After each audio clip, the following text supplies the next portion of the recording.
This podcast episode may contain language and depiction of suicide and eating disorders that some survivors or those in recovery may find upsetting. Please consider your triggers and well-being before listening to this episode. Hi, I'm Carra, and I'm here to change the conversations around mental health and eating disorders, bringing real-life stories of survivors, those in recovery, and my personal journey. It is estimated that 1 in 5 adults experience mental health illness. Suicide is the second leading cause of death among people aged 10 to 34.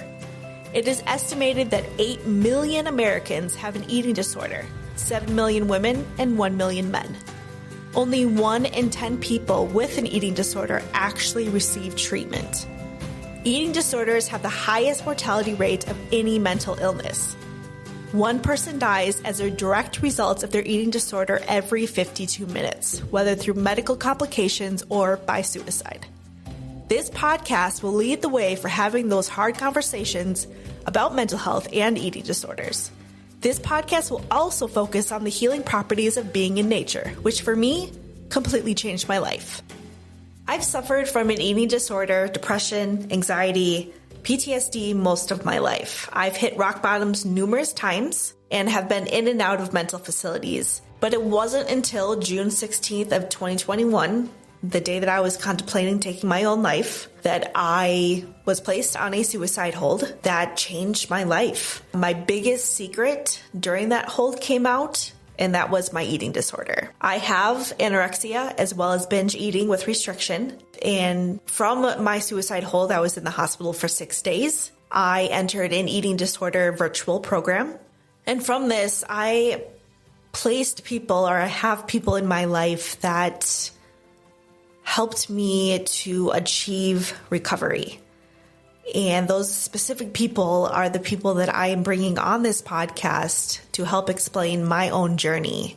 Each of these people helped to change my life in some way, as well as help me progress into the person that I am nowadays. Last summer, I was helping my brother with his one-man show at the Hollywood Fringe Festival. And all of my brother's friends came and we watched the show, and then we went over to Jones afterwards for some pizza. And I happened to be sitting between my brother and his friend Xavier, who is now my podcast producer. We started kind of talking about what I did and what he did. And he started talking about that he was a podcast producer. You know, bells went off my head and it was just like ding, ding, ding. And I remember looking at my brother, even though he was deep in conversation with somebody else. And I'm just like, why is this connection never happened? We started talking, me and Xavier, and I was like, I have an idea for a podcast that I've always really, really wanted to do. And we just started talking about it, and he was excited. I was excited.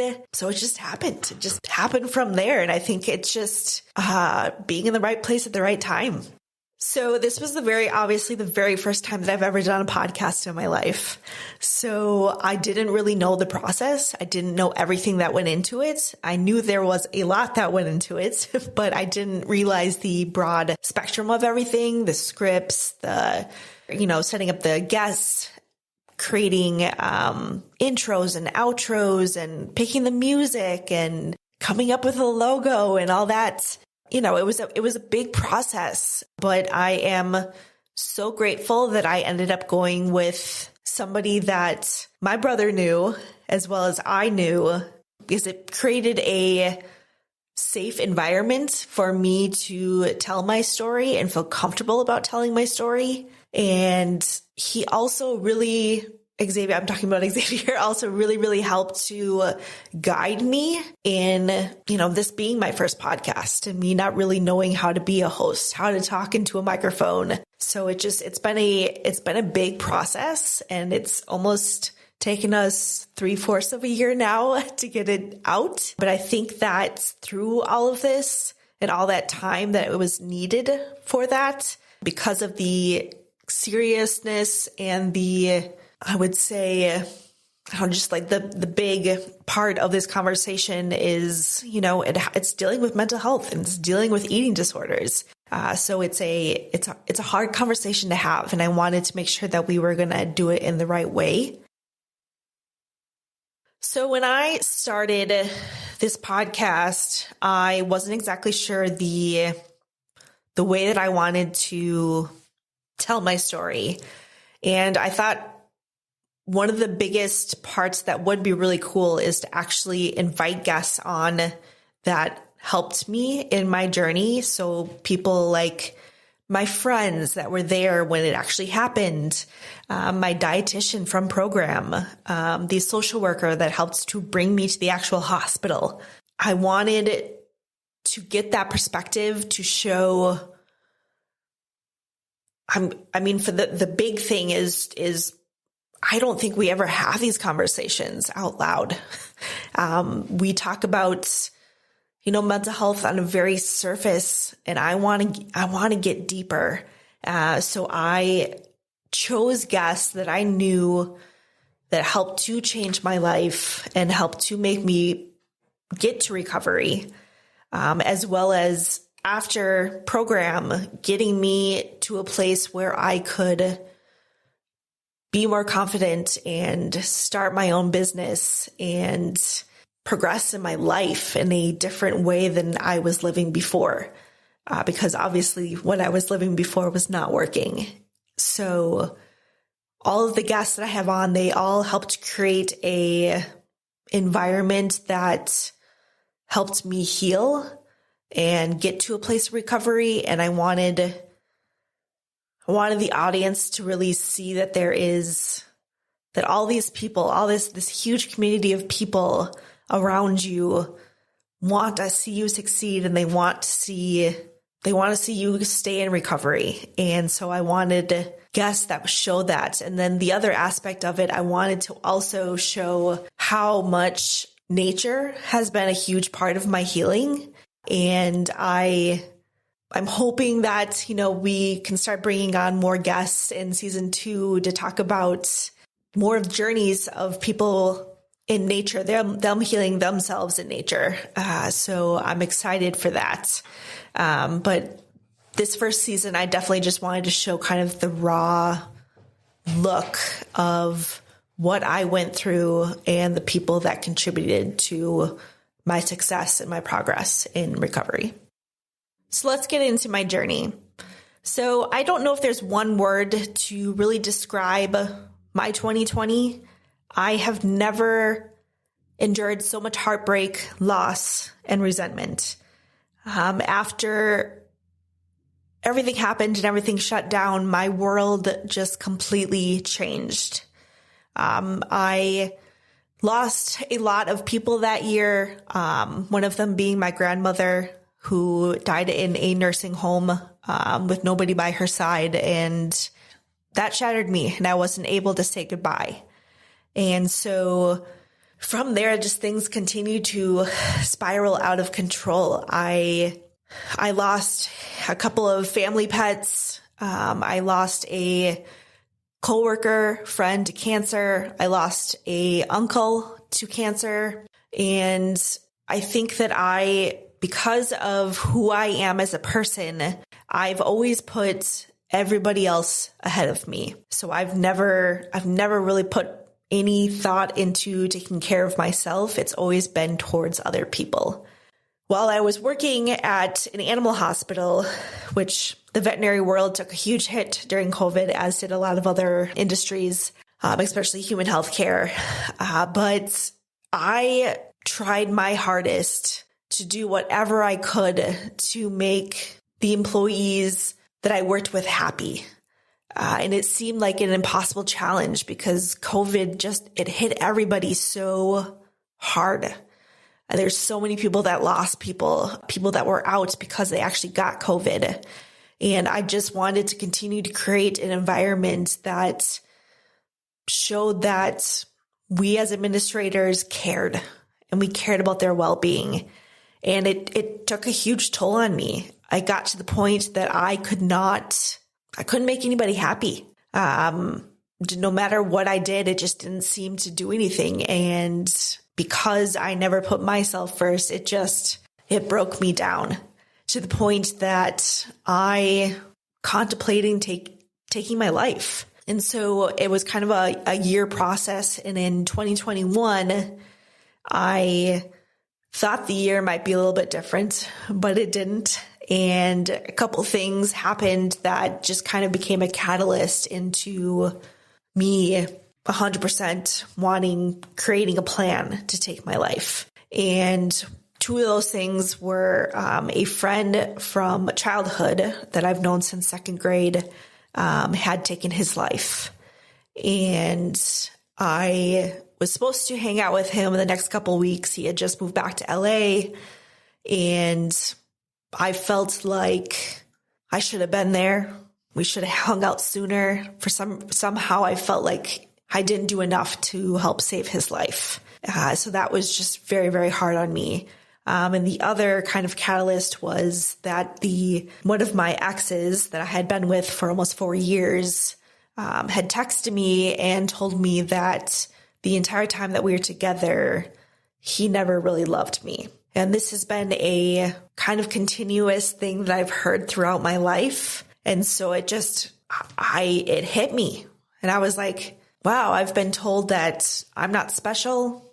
I'm just like all the other girls. There's nothing unique about me. And, I have heard like, I wish that I could love you, and you're really, really hard to love. You have too much going on. I can't take with somebody that has depression. And so it brought me down to a point that I was like, why am I here? Why am I living? If literally no one is going to love me, I'm just another person walking around. What does my life mean? Why am I here? And obviously, I know now that my self-worth and my happiness all has to come from me, from learning how to take care of myself and putting myself first. So that I know is a big thing. I have two older brothers who both went off to college. So I had 4 years of my parents all by myself, and that was high school. Both my parents were alcoholics. Because it was just me, I got a brunt of a lot of the problems that, my parents I don't think I've ever really faced or talked about, with their own journeys. And it took a huge mental toll on me. I was constantly afraid that they were going to die. So I was constantly afraid of my parents not being there. I had to grow up very fast. I felt like I was an adult when I was a child because of the fact that I always wanted to make sure that my parents weren't going to die. Like I was so afraid that was going to happen. There's times that I would, as a 16-year-old, go and pick up my dad from the bar because I was afraid that he was going to drive home drunk and get in an accident and die. I would stay awake at night until I knew that my mom had either fallen asleep downstairs or that she actually made it to bed, which caused me to sleep in high school, in class a lot, and just not be focused. My entire life, I've been somebody that has been easily controlled, easily manipulated, easily told what to do. So, I don't think that I never really created an identity for myself. Even with, my middle brother is kind of known all throughout Green Bay, all the teachers and school and everything. And so when I entered high school, people didn't know me by my name. I was Johnny Yoder's little sister. So it's just like going into a big thing like that, high school. I mean, your first year in high school. And I didn't have an identity for myself. I was under somebody else's. And I worked so hard because he had accomplished so much in high school and was seen as this aspiring person that I strived most of my life to be like him. I would work so hard to get straight A's. I would try out for musicals and show choir, and I wouldn't get the same reaction. I didn't make it into show choir like he did. I didn't make it into musicals. It was hard for me to try to figure out how to create this person that wasn't under somebody else. And, until everything happened when I was 35, I don't think that I ever really 100% created this identity of who I was. I've always just hidden behind everybody else. If that's a friend, a boyfriend, marriage, I had just come to a place that I didn't know how to get out of. So in 2021, I was to the point that I was so exhausted. I had not gotten the help that I had needed. I had been so much in my eating disorder that I lost about 60 pounds in 6 months. And nobody really noticed that, not even my doctors. And I was not in a healthy place. I wish that I could explain the kind of tired that I felt. It was the kind of tired that sleep just wouldn't fix. This exhaustion ran really deep in my soul and just my innermost being. It goes way past the physical and the mental and emotional and spiritual tiredness. I had come to where I just had no joy. All I was doing was working. That was my identity. I would wake up, go to work, be at work for 12, sometimes 14, 15 hours, go home and go to bed. It was just a repeat of that every single day. I was completely worn down by just this constant battle of being in my own head. I felt like I needed to give up. You get to that point, I was wondering why I was still trying. I would put whatever part of me that I had left into other things that helped other people, but didn't benefit me at all. I felt so helpless and so worthless and alone that I was trying so hard to put everything I had around me together, but it never good enough. And I think one of the other big catalysts that kind of led me down this path was in 2019. I was dating a guy who was super into nature, into backpacking and camping, and ignited this passion. I've always been interested. I've grew up camping, grew up being outside. I can tell you that as a child, even in Wisconsin, when it was 5 degrees outside, I would be outside. And most of the time, I've noticed that a lot of my childhood, I was by myself. I think that it's kind of a realization now that, I was lonely in most of those times, but I think that I knew myself a lot more than I think I did. But anyways, so I basically had walked in on this guy. He was having sex with another woman. And I walked in on that. I'd never experienced something like that. And it just broke down every fiber in my body, to the point that I was like, I need to know who I am. I need to love this person. And I decided that through nature was how I was going to do it. So the very first time that I kind of started the solo journey was in November of 2019. I decided that I was going to go solo camp. I didn't want to go too far away, so I decided that I was going to go to Malibu and stay at the Malibu campground because it was close, even though it still felt like I was, away from the city. That if I, freaked out or I just felt like I couldn't do it, I wasn't too far away that I could just drive home. But to tell you, this experience was, it was life-changing. I have never felt so empowered and so grounded. I remember I set up my tent. It was a tent I borrowed from my brother. Most of the stuff I borrowed from my brother because I didn't really have a lot of camping stuff. And just that accomplishment of I set up this tent by myself and I set up, everything that came with it, I remember the next day when I woke up, I was just like, I'm going to get this day started. And I ended up walking through the Santa Monica Mountains, I think almost 10 miles. by myself. And even though there was, other people on trails, there were multiple times that I was by myself for hours. And I got to see the MASH, where MASH was recorded. When I was out there, it's just the feeling and the smells of nature. It was nothing I've ever experienced in my life. I still have a hard time expressing what that feeling is. But it's so amazing. And I also, when I left, I remember getting in my car and I was just like, fuck yeah, I did this. Like I just spent 2 nights at a campground by myself and I just felt like I accomplished the world. And I remember driving home and I took kind of the long way home so I could go on the PCH, and back through the mountains. And I remember I was like blasting music and I was just like, oh my gosh, look what I just did. Like, I cannot believe I just did that.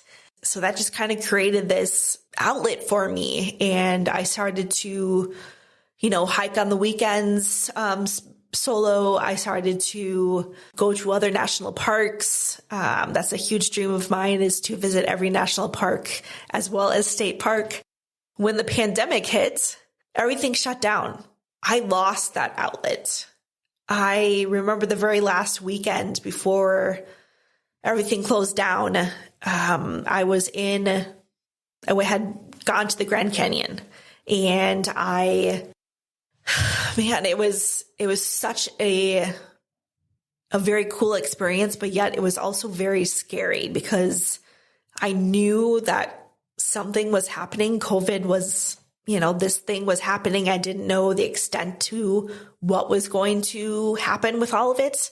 I got back and I was so in a place of I was so anxious and I was so scared. I didn't know, what I was doing. And that was the very last weekend that I had contact with the person that I was dating. I had decided for myself that I needed to cut off contact with him, because it just was not serving me. And so just kind of all of that just kind of happened at once. And the biggest thing was I was cut off, all the parks. Griffith Park was closed down. Everything was closed down. I was stuck inside and I wasn't able to have that outlet with nature. And then in June, I ended up getting a kidney stone, that I had for an entire month. Had to have surgery, to get it out. And then I had to have a stent that I wore for 2 weeks. That kind of kept everything open. And after that, I started to feel not good. I had these pains. My whole body just hurt and I couldn't figure out what was going on. I was almost bedridden. Sometimes I couldn't even get out of bed because it hurt so much. Doctors couldn't figure out what was going on. They ran so many tests and everything would come back normal, as it does. So I ended up seeing a rheumatologist that he then diagnosed me with fibromyalgia, which that then changed my entire life because I could barely walk a mile. I could barely walk half a mile. So it was how was I going to get back to the life that I had where I was camping and backpacking and enjoying nature? And now I can't even do any of that. So it's just all these things that were kind of building on top of each other that just led me down to this place that I was I'm done. And so on, the week before June 16th, I had written letters to all of my family members explaining, why this was happening and that I just didn't feel like I needed to be here anymore. And then through some sort of, universe, my life was saved on June 16th. And I actually got the help that I needed, that I finally needed in my life, to actually go through all the trauma that I had gone through and actually process stuff that happened to my life and create this identity, this Carra that is an individual who is by herself unique. When I came up with the idea for this podcast, I think that I didn't 100% know what it was going to be like because I basically was going to be reliving what I went through in 2021. And I think what makes this podcast different than other podcasts is that I'm still very much in recovery. I'm only a little bit over a year now from being in program. So I think that shows it's obviously courage and being brave about telling my story and almost, reliving it through my guests that I have on. And that process it's been eye-opening in a different way because I've been able to, I guess, now that I'm on the other side of it, is understanding what impact I had on other people and the impact that they had on me. I think it really gives you a glimpse into somebody's real life struggles, a day to day. I can tell you that I wake up every single day and it is a conscious choice